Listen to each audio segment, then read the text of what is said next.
Everyone is talking about inflation. Inflation. 요즘 인플레이션이 심상치 않습니다. 1970년대 이후에 인플레이션이 이렇게 이슈가 된 것은 처음인데요. 최근 휘발유에서 식료품에 이르기까지 거의 모든 가격이 급격히 상승했기 때문입니다.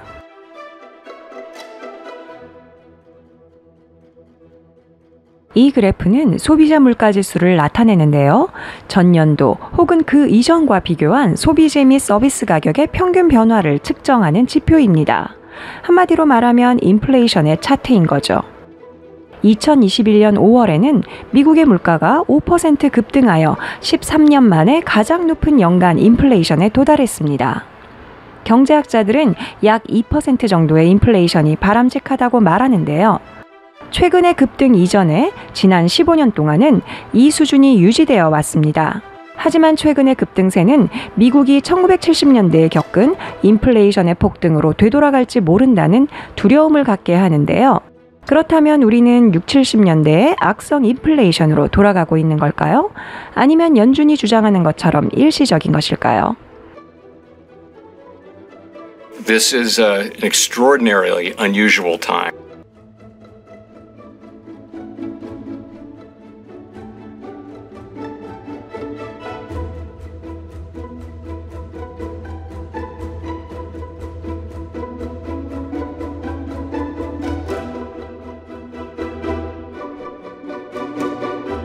(1965년부터) (1982년까지) 지속된 그레이트 인플레이션은 수백만 미국인의 생활비가 치솟았던 기간이었습니다. 식품 및 소비재의 물가는 1962년 2%에서 1979년 15%로 급격히 상승했습니다.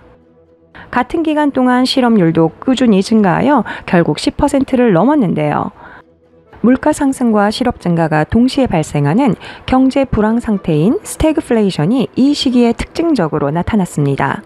소비자들은 가격 인상에 항의하고 노조는 물가 인상에 따른 수당 지급을 요구하였고 실업 신고를 위한 줄이 길게 늘어섰습니다. 70년대의 이러한 인플레이션은 하루아침에 생겨난 것이 아닙니다.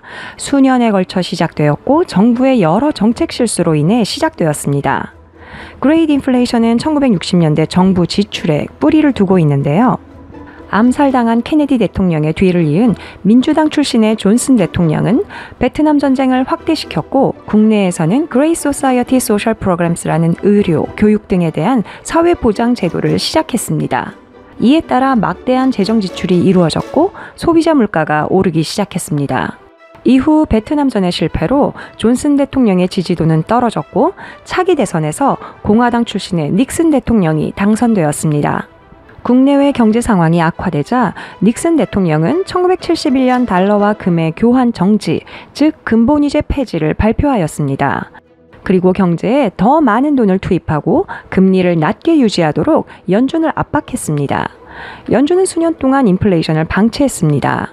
대중은 더 이상 연준을 신뢰하지 않았고 인플레이션이 지속될 것이라고 예상했습니다. 이러한 정책 실수는 후임인 포드 대통령과 카터 대통령 아래에서도 계속되었는데요. 1974년에 일어난 석유 파동으로 상황은 더욱 악화되었습니다. 그레이트 인플레이션은 지미 카터 대통령이 폴 볼커를 연준 의장으로 임명하면서 마침내 사라지기 시작했습니다. 볼커 의장은 통화 공급을 억제하고 금리를 인상했는데요. 이에 따라 두 번의 심각한 경기 침체를 맞게 되면서 실업률이 늘고 주식시장이 폭락하며 볼커의 퇴진을 요구하는 시위가 일어나기도 했습니다. 하지만 카터 대통령과 레이건 대통령은 이에 개입하지 않았고 볼커도 소신을 굽히지 않고 밀어붙였는데요.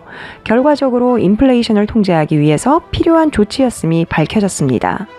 1970년대의 연준은 인플레이션에 대한 전략도 없었고 통제도 실패했지만 79년에 등장한 폴 볼커의 강력한 인플레이션 관리 정책으로 미국 통화 정책의 새로운 장이 열리게 된 것입니다. 그리고 이 정책의 수혜를 레이건 정권과 그린스펀 연준 의장이 누리게 되면서 미국 전성기의 기틀을 마련해 주었습니다.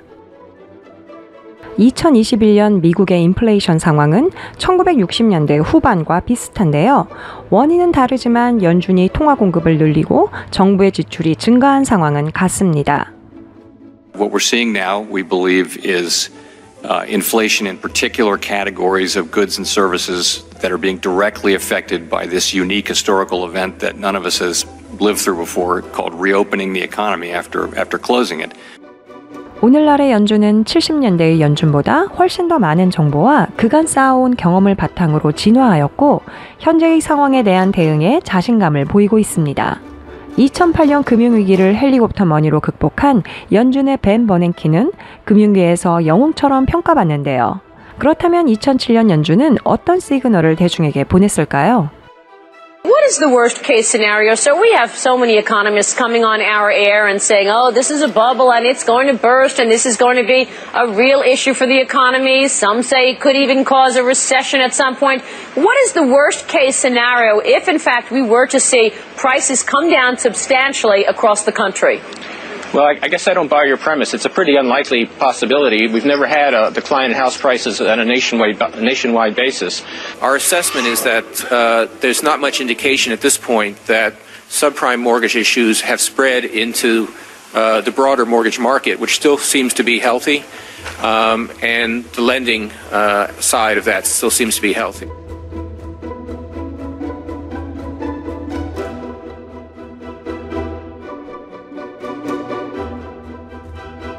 The global economy continues to be strong. Supported by solid economic growth abroad, U.S. exports should expand further in coming quarters. Overall, the U.S. economy appears likely to expand at a moderate pace over the second half of 2007, with growth then strengthening a bit in 2008 to a rate close to the economy's underlying trend.